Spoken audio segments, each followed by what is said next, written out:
नमस्कार बच्चों, कैसे हैं आप सभी। पिछले वीडियो में हम लोगों ने विधिलिंग लकार मध्यम पुरुष के बारे में पढ़ा था और आज की कक्षा में बच्चों हम लोग विधिलिंग लकार उत्तम पुरुष के बारे में पढ़ेंगे। तो सबसे पहले तो हम ये जान लें कि उत्तम पुरुष क्या होता है। हालांकि पिछले कई पाठों में हम पढ़ चुके हैं कि उत्तम पुरुष क्या होता है। उत्तम पुरुष मतलब क्या है? उत्तम पुरुष मतलब मैं। अपने आप को उत्तम समझिए, तब आपको बहुत अच्छे से समझ में आ जाएगा। उत्तम पुरुष मतलब होता है मैं, और अगर हम लोग दो लोग हैं तो हम दोनों, और अगर हम दो से अधिक लोग हैं तो हम सभी। तो इसे हम संस्कृत में क्या कहेंगे? इसे हम संस्कृत में कहेंगे अहम आवाम वयम। मतलब कि जो अस्मद का रूप चलता है ना, वही उत्तम पुरुष का रूप है। तो अगर उत्तम पुरुष की बात चल ही रही है तो हम इस पर भी बात कर लें कि पिछली कक्षा में हमने मध्यम पुरुष के बारे में बातचीत किया था, त्वम युवाम यूयम, और उससे पहले की कक्षा में हम लोगों ने प्रथम पुरुष के बारे में बातचीत की थी। तो आज हम लोगों का जो पाठ है वो पाठ है नवमः पाठः विधिलिंग लकार उत्तम पुरुष। ठीक है बच्चों, तो उत्तम पुरुष में जो सर्वनाम होता है वो होता है अहम आवाम वयम। फिर से देख लीजिए, सर्वनाम जो होता है वो होता है अहम आवाम वयम। ठीक है, अहम मतलब मैं, आवाम मतलब हम दोनों, और वयम मतलब हम सभी। अच्छा, अब विधिलिंग लकार के बारे में हम एक बार और जान लें। हालांकि पिछली दो कक्षाओं से हम विधिलिंग लकार के बारे में बातचीत कर रहे हैं, जान रहे हैं, लेकिन इस कक्षा में हम एक बार और विधिलिंग के बारे में जानते हैं। विधिलिंग वह लकार होता है बच्चों जिसमें हम या तो किसी को सलाह देते हैं कि हमें ऐसा करना चाहिए, हमें वैसा करना चाहिए, हम ऐसा करें, हम यहाँ जाएं, वहां खेलें, तुम वहां जाओ, वहां खेलो, है ना। तो ये सलाह होता है। फिर निवेदन, जिसे अंग्रेजी में कहते हैं रिक्वेस्ट, वो भी अगर हम करते हैं तो संस्कृत में उसे हम विधिलिंग लकार कहते हैं। और निमंत्रण देते हैं हम, आप हमारे यहाँ आए, आप हमारे यहाँ भोजन करें। तो हम जब किसी को निमंत्रण देते हैं तो भी विधिलिंग लकार के अंतर्गत वह आता है। और जब चाहिए शब्द का प्रयोग होता है, हमें यहाँ जाना चाहिए, हमें वहां जाना चाहिए, तो जब चाहिए शब्द का प्रयोग हम करते हैं बच्चों, तो भी वह विधिलिंग लकार के अंतर्गत आता है। ठीक है ना। मैं पिछली कक्षा में भी आपको ये बताया था, और आपको विशेष रूप से इस पर आपका ध्यान जा सके इसलिए मैंने, देखिए, इसे एक डिजाइन में बना दिया है कि ये आपको दिखता रहे हमेशा। हमेशा आपका ध्यान इस पर जाना चाहिए कि विधिलिंग लकार उत्तम पुरुष, जब भी हम विधिलिंग की बात करते हैं तो सलाह देने, निवेदन करने, निमंत्रण देने या चाहिए के अर्थ में हम प्रयोग करते हैं। और एक बार फिर आपको बता दूं, इसका जो सर्वनाम होता है वो होता है अहम आवाम वयम। मैं, हम दोनों, हम सभी। ठीक है बच्चों, यहां तक समझ में आ गया आपको। अब आइए हम देखते हैं कि इसका आदर्श रूप कैसे चलता है। तो मैंने आप लोगों को कहा है कि आदर्श रूप आपको याद करना चाहिए, लेकिन मुझे मालूम है कि कोई भी बच्चा, एक दो लोगों को छोड़कर कोई भी बच्चा आदर्श रूप अब तक याद नहीं किया है। यहीं पे मैं आपसे पूछना चाहूंगा, मैंने आप लोगों को एक काम दिया था। वो काम क्या दिया था? मैंने कहा था कि किसी भी दो धातुओं का पांचों लकारों में आप रूप लिखेंगे, धातु रूप लिखेंगे।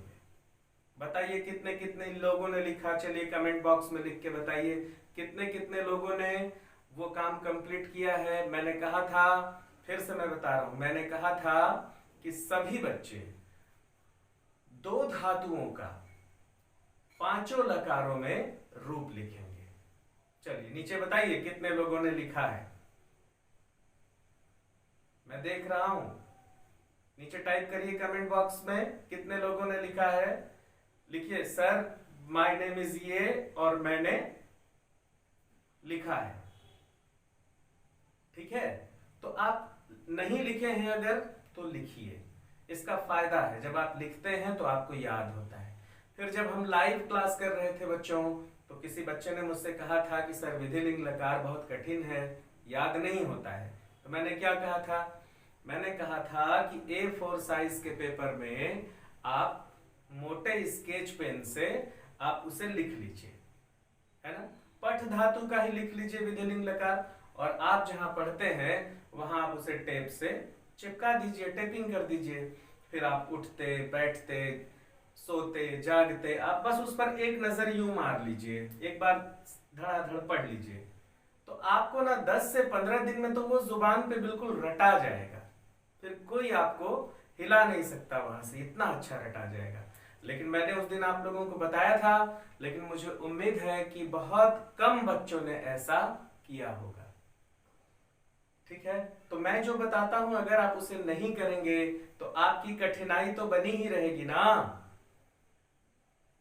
तो कठिनाई से निकलने का प्रयास करना चाहिए। हम कठिनाई से निकलने का प्रयास करेंगे तभी तो ठीक होगा, है ना। तो आप सभी बहुत ध्यान दीजिए। और जैसा कि मैं आपसे कहा था कि आदर्श धातु रूप पठ धातु सबसे सरल है, तो पठ धातु का, गम धातु का, वद धातु का याद कर लीजिए। ठीक है, चलिए तो देखते हैं आदर्श धातु रूप क्या है। इसका आदर्श धातु रूप कैसा चलेगा? पठेयम, पठेवा, पठेम।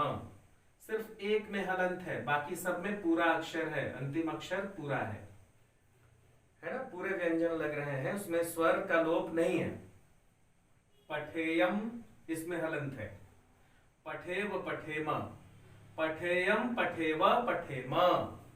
पठेयम, पठेव, पठेम ऐसे नहीं बोलेंगे, पठेयम, पठेव, पठेम। ठीक है बच्चों, तो इस तरह से ये इसका आदर्श धातु रूप है। अहम के साथ पठेयम, आवाम के साथ पठेव, और वयम के साथ पठेम, ऐसा लगेगा। तो इसलिए बच्चों हमको एक आदर्श रूप जरूर याद होना चाहिए, तब हम उसका प्रथम पुरुष, मध्यम पुरुष और उत्तम पुरुष के साथ किसी भी लकार में हम उसका प्रयोग कर सकते हैं। ठीक है, तो हर बार की तरह बच्चों इस बार भी मैंने यहाँ पर आपकी किताब से 3 उदाहरण लिखे हैं और तीनों का प्रयोग आपको मैं करके दिखाऊंगा।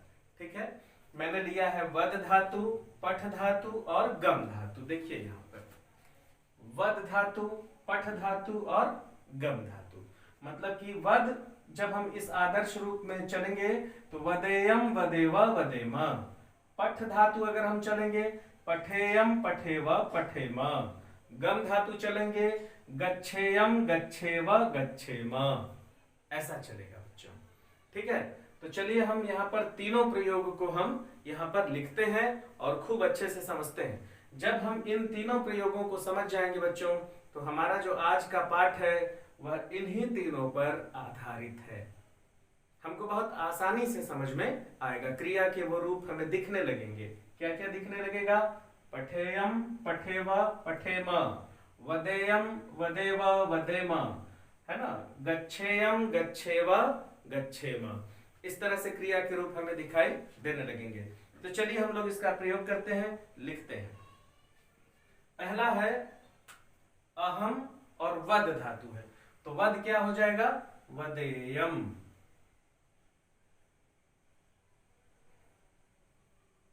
हलंत। आवाम, वदेव।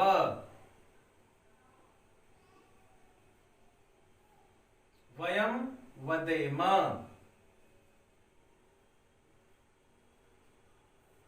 देखिए पठेयम, पठेव, पठेम, वदेयम, वदेव, वदेम। समझ में आया? बिल्कुल इसी के हिसाब से चल रहा है। अब देखिए पठ धातु, पठ तो मैंने लिखा ही है यहाँ पे, अहम, पठेयम।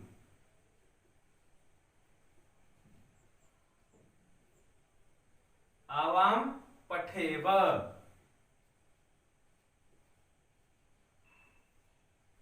वयम, पठेम।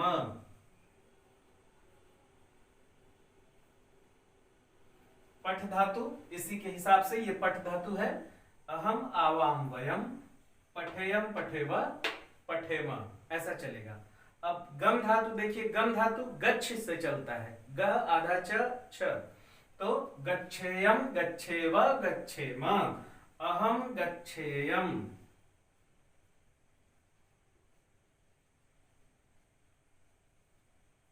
अहम आवाम गच्छेव,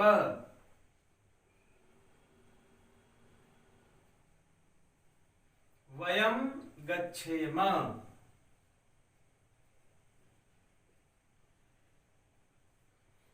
तो इस तरह से बच्चों हम लोगों ने अहम आवाम वयम के साथ विधिलिंग लकार के जो धातु हैं उन्हें उत्तम पुरुष अर्थात अहम आवाम वयम के साथ हमने यहाँ पर प्रयुक्त किया है। ठीक है, अब आइए इसका अर्थ देखें। तो जैसा कि मैंने आपसे कहा कि इसमें हम सलाह, निवेदन, निमंत्रण और चाहिए किसी भी अर्थ को ले सकते हैं। तो पिछले दो अर्थों में हम लोगों ने, पिछले दो अध्यायों में हम लोगों ने सलाह, निवेदन और निमंत्रण लिया था। इसमें हम चाहिए का प्रयोग करते हैं। ठीक है, तो देखते हैं चाहिए से इसका अर्थ कैसे बनता है। अहम वदेयम, हमें बोलना चाहिए। आवाम वदेव, हम दोनों को बोलना चाहिए। वयम वदेम, हम सभी को बोलना चाहिए। इसी तरीके से देखिए अहम पठेयम, देखिए यहां पर मुझी से हलन छूट गया।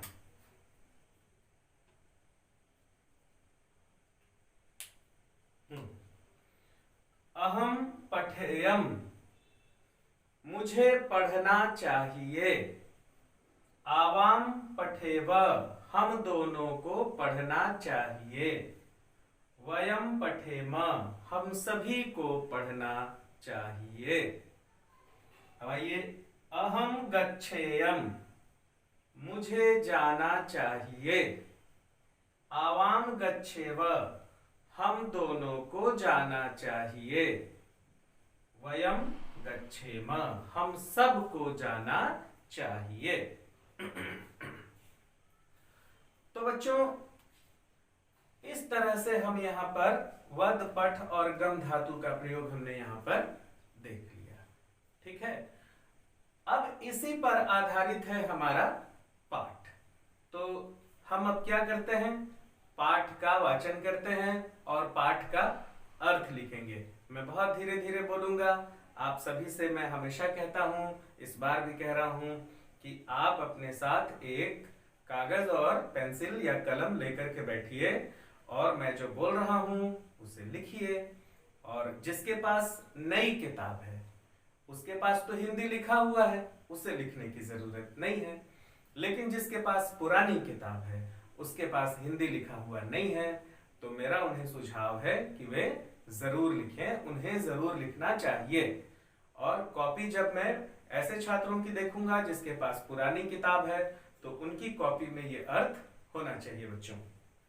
तो चलिए अब मेरे पास जो किताब है उसे मैं ले लेता हूं, आप अपनी किताब ले लीजिए और हम लोग एक एक वाक्य को पढ़ेंगे और उसका अर्थ समझेंगे।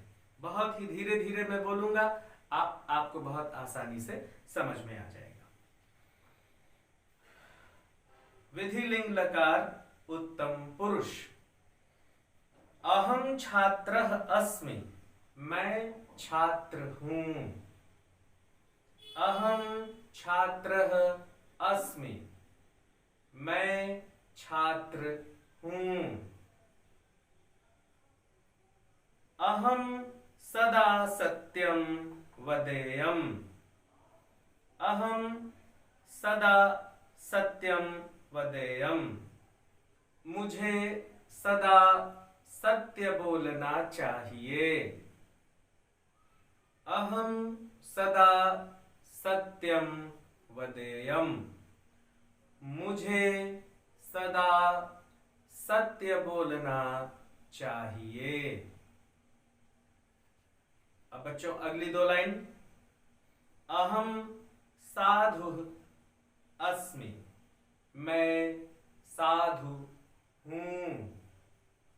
अहम साधु अस्मि, मैं साधु हूं,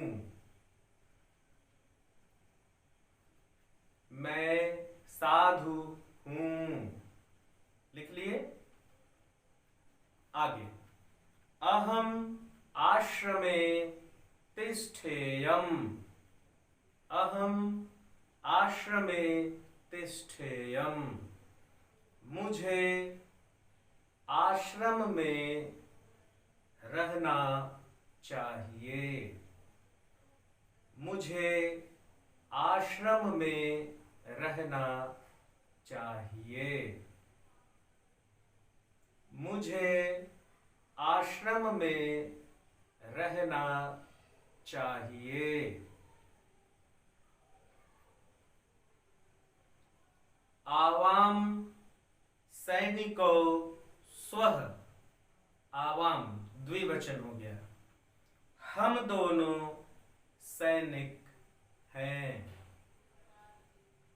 हम दोनों सैनिक हैं, हम दोनों सैनिक हैं। आवाम देशम रक्षेव, आवाम देशम रक्षेव, हम दोनों को देश की रक्षा करनी चाहिए, हम दोनों को देश की रक्षा करनी चाहिए। लंबा वाक्य है, एक बार और बोल देता हूं। हम दोनों को देश की रक्षा करनी चाहिए। अब अगली दो लाइनें।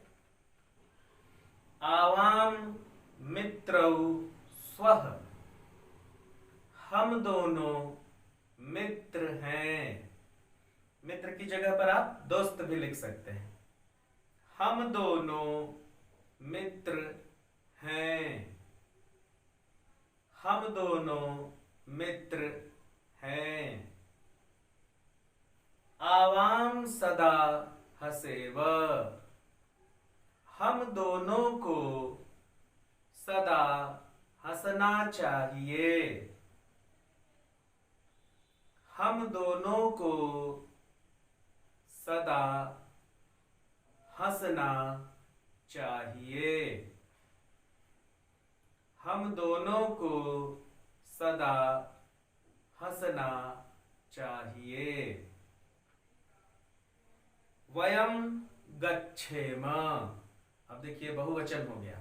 अहम आवाम वयम, वयम गच्छेम, वयम यच्छेम, यच्छेम है बच्चा, वयम यच्छेम, हमें देना चाहिए, हमें देना चाहिए। वयम खगेभ्यः जलम यच्छेम, हमें पक्षियों को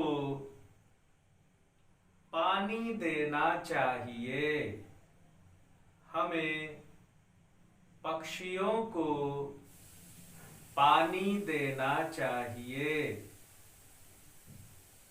हमें पक्षियों को पानी देना चाहिए। वयम प्रसन्नाः भवेम,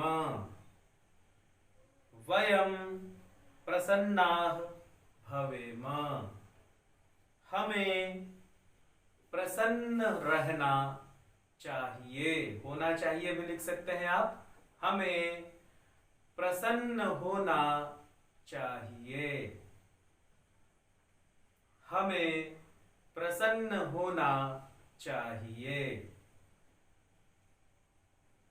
वयम राष्ट्रपतिं दृष्ट्वा प्रसन्नाः भवेम, हमें राष्ट्रपति को देखकर हमें राष्ट्रपति को देखकर प्रसन्न होना चाहिए।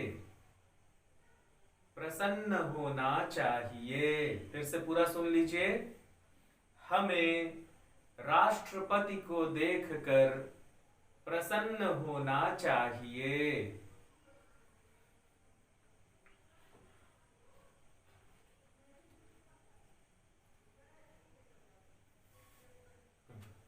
अब बच्चों ये देखिए, ये जो पंक्तियां थी उसका अर्थ हम लोगों ने देख लिया, उसका अर्थ हम लोगों ने लिख लिया। अब जो पैराग्राफ है उसका अर्थ हम देखते हैं। उसका अर्थ मैं आप लोगों को बताता हूं, उसे आप लिखें। अहम विदुषाम संगेन विद्वान भवेयम। मुझे विद्वानों की संगति में, मुझे विद्वानों की संगति में विद्वान बनना चाहिए। अहम विदुषाम संगेन विद्वान भवेयम। मुझे विद्वानों के संग विद्वान होना चाहिए। संग की जगह आप संगति में भी लिख सकते हैं। विद्वानों की संगति में विद्वान होना चाहिए। अहम जनकेन सह गच्छेयम। अहम जनकेन सह गच्छेयम। मुझे पिता के साथ जाना चाहिए। मुझे पिता के साथ जाना चाहिए।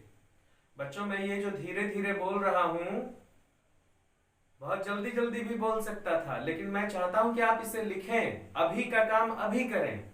ऐसा नहीं कि आप सिर्फ वीडियो देख लिए और अरे इसको बाद में कर लेंगे। नो नो नो, ऐसा नहीं करिए।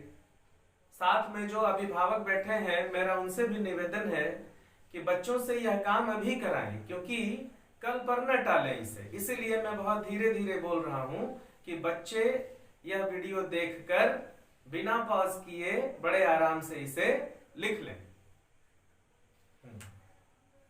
अहम जनकेन सह गच्छेयम। मुझे पिता के साथ जाना चाहिए। अब अगली पंक्ति देखिए। अहम अत्र तिष्ठेयम। अहम अत्र तिष्ठेयम। मुझे यहां बैठना चाहिए। अहम अत्र तिष्ठेयम। मुझे यहां बैठना चाहिए। आवाम पठनाय छात्रावासे वसेव। आवाम पठनाय छात्रावासे वसेव। आवाम हम दोनों को पढ़ने के लिए छात्रावास में रहना चाहिए। हम दोनों को पढ़ने के लिए छात्रावास में रहना चाहिए। फिर से बोल देता हूं। हम दोनों को पढ़ने के लिए छात्रावास में रहना चाहिए। अब अगली पंक्ति देखिए। आवाम पीड़ितानां रक्षेव। हम दोनों को पीड़ित जनों की रक्षा करनी चाहिए। हम दोनों को पीड़ित जनों की रक्षा करनी चाहिए। हम दोनों को पीड़ित जनों की रक्षा करनी चाहिए। ठीक है बच्चों। हम दोनों को पीड़ित जनों की रक्षा करनी चाहिए।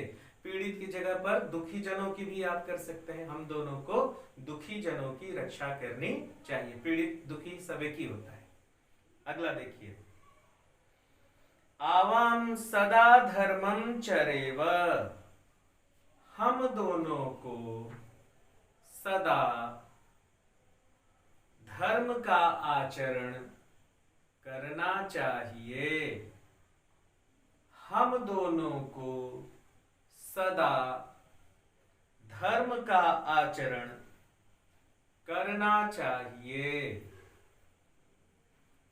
हम दोनों को सदा धर्म का आचरण करना चाहिए। अब अगला देखिए बच्चों, वयम गुरुजनानां उपदेशानां पालयेम।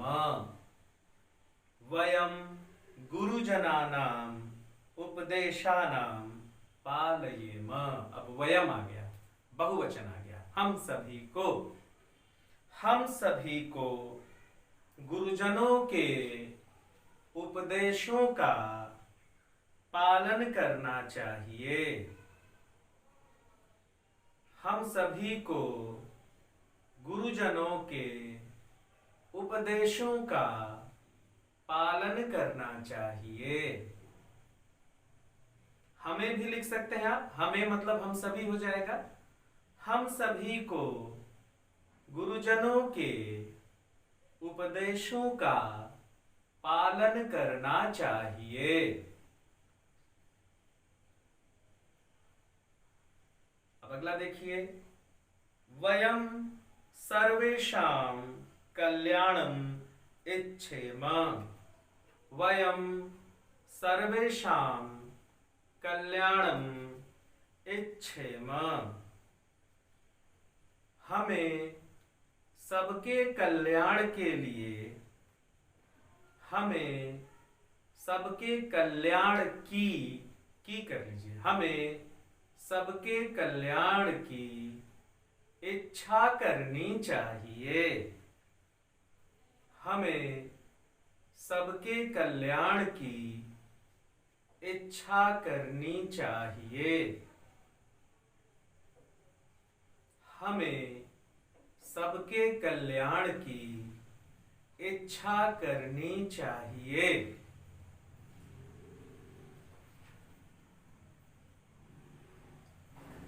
वयम कदापि न क्रंदेम। वयम कदापि न क्रंदेम। क्रंदन मतलब रोना होता है बच्चों। हमें कभी भी रोना नहीं चाहिए। हमें कभी भी रोना नहीं चाहिए। हमें कभी भी रोना नहीं चाहिए।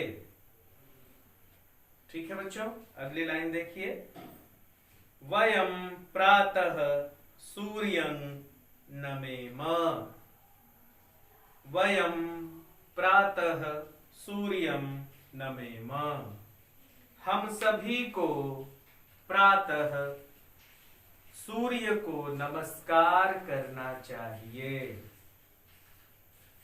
हम सभी को, या हमें भी कर सकते हैं आप, हमें प्रातः सूर्य को नमस्कार करना चाहिए।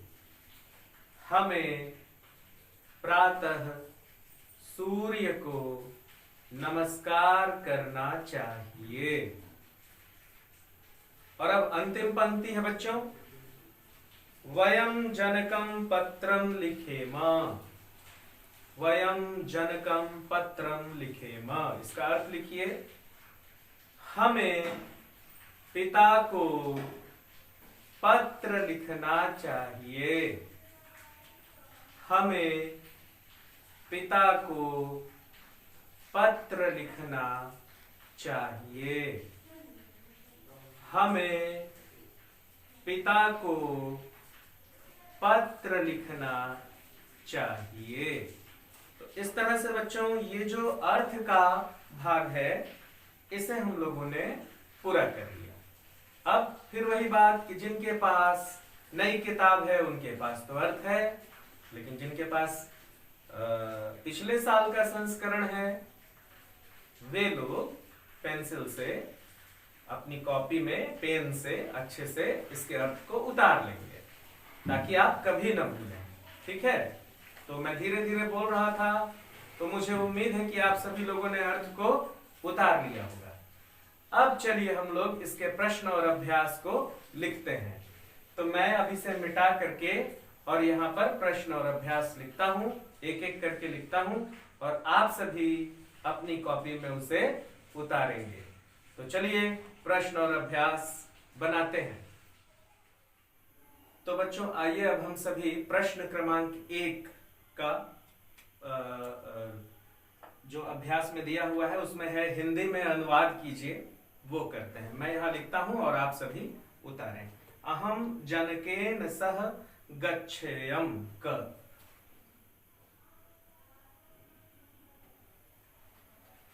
मुझे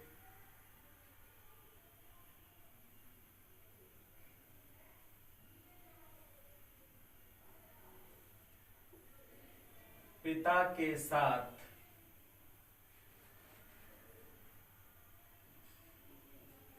जाना,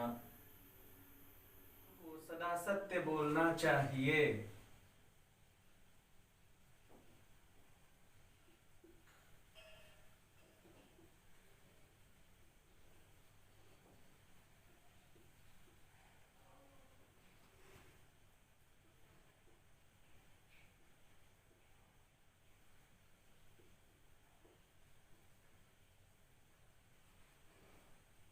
ग।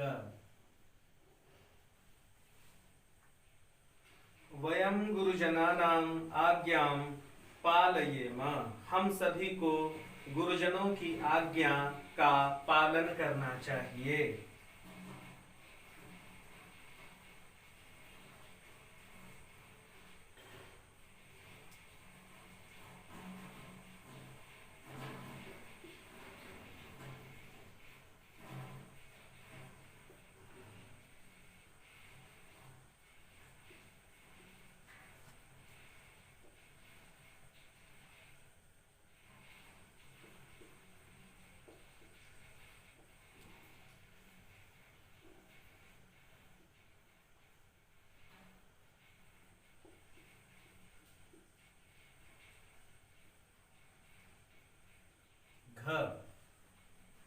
वयम राष्ट्रपतिं दृष्ट्वा प्रसन्नाः भवेम।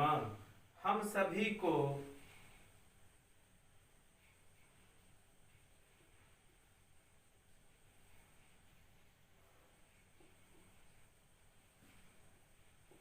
राष्ट्रपति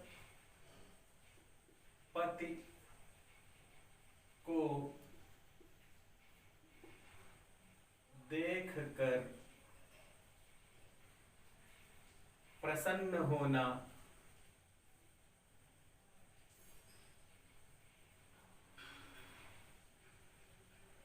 चाहिए।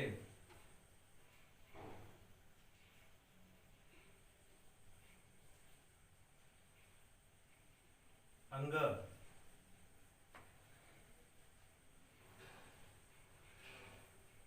अहम आश्रमे तिष्ठेयम।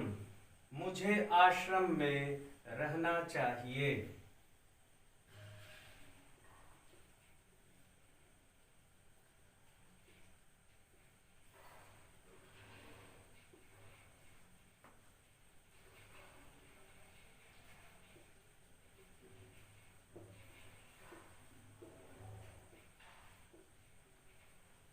बच्चों ये है प्रश्न क्रमांक 1। अब आइए हम प्रश्न क्रमांक 2 की ओर चलते हैं। इसके लिए मैं इसे मिटाता हूं और आप सभी प्रश्न क्रमांक 2 लिखेंगे।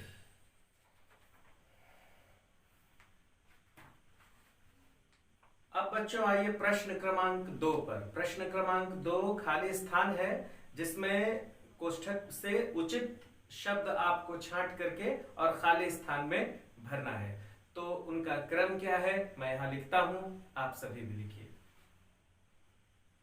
क,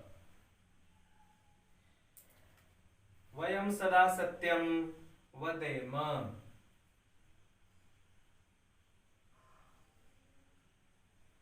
ख, वयम सर्वेषां कल्याणम इच्छेम।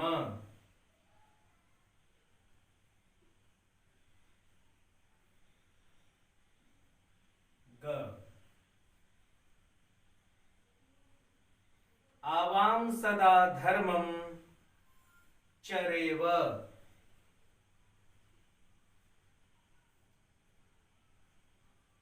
घ, वयं खगान जलम यच्छेम।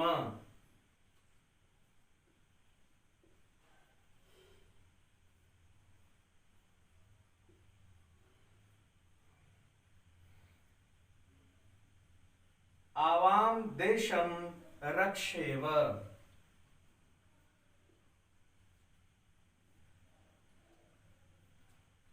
तो बच्चों, इस तरह से ये जो है ये दूसरा प्रश्न है, ठीक है। इसे आप खाली स्थान में भरना है, इसे आप भर लीजिए। और जो तीसरा प्रश्न है बच्चों, उसमें क्रम को सही करना है, संस्कृत को पढ़ना है और क्रम को सही करना है। तो मैं सही क्रम लिख देता हूं। ऐसे जो लाइन बनाई हुई है और शब्द अलग अलग हैं, तो कौन सा शब्द किस किस नंबर का है उसे मैं यहां पर लिख देता हूं, आप सभी उससे समझ जाइएगा। तो चलिए अब हम देखते हैं प्रश्न क्रमांक 3।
बच्चों, ये जो प्रश्न है, इसमें मैंने जहां जहां जो शब्द हैं उसका मैंने क्रम लिख दिया है। मतलब जो शब्द यहां पे है उसका क्रम 1 है, मतलब वो पहले स्थान पे है, फिर यहां वाला तीसरे स्थान पे है। तो इस क्रम में जब आप लगाइएगा तो ये वाक्य बिल्कुल सही हो जाएगा। आप इसको पॉज करके रोक लीजिएगा और फिर आप समझ लीजिएगा। जैसे यहां पर लिखा हुआ है 5, मतलब ये वाला शब्द सबसे अंत में जाएगा। 4 मतलब ये उसके पहले रहेगा। इस तरह से मैंने उसका नंबर लिख दिया है कि कौन सा शब्द किस क्यू में आएगा, किस नंबर में आएगा। अब चलिए हम चलते हैं प्रश्न क्रमांक 4 और 5 की ओर।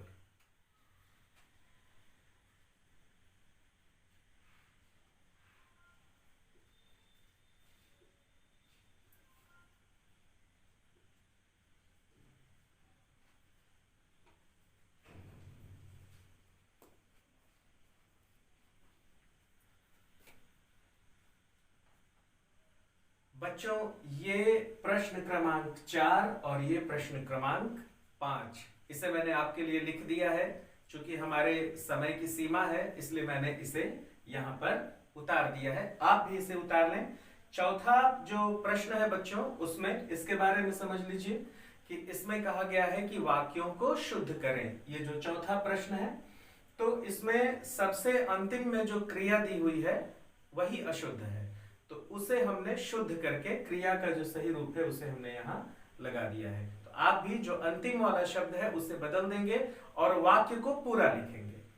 और ये देखिए पांचवा है कि कोष्ठक से उचित सर्वनाम चुनकर वाक्यों के खाली जगह भरिए,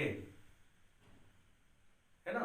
तो ये जो आपके किताब में ब्रैकेट में जो सर्वनाम दिए गए हैं, अहम, वयम, आवाम, वयम, ऐसा करके, उसमें जो सही है उसे मैंने यहाँ पर लिख दिया है। मैंने वही कहा ना कि अहम, आवाम, वयम के साथ कौन सी क्रिया लगती है उसे आप पहचानेंगे तो कहाँ क्या लगेगा ये आप बहुत अच्छे से जान जाएंगे।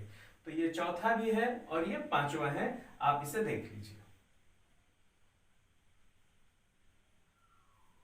तो बच्चों, उम्मीद है कि आप सभी प्रश्न और अभ्यास कर लिए होंगे, और यदि आप अभी नहीं कर पा रहे हैं तो इस वीडियो को पॉज करके और आप प्रश्न और अभ्यास अपनी कॉपी में अच्छे से लिख लीजिएगा। अर्थ तो मैंने आपको धीरे धीरे बता ही दिया है। तो बच्चों, इस कक्षा को अब यहीं समाप्त करते हैं। आप सब हम लोगों के मेरे साथ थे और बहुत देर तक पढ़ाई किए। आप थोड़ा सा आराम करके और फिर से इसे पॉज कर करके अच्छे से लिख लीजिएगा। मैं कॉपी चेक करूंगा तो आप सभी मुझे दिखा दीजिएगा। आप सबका बहुत बहुत धन्यवाद।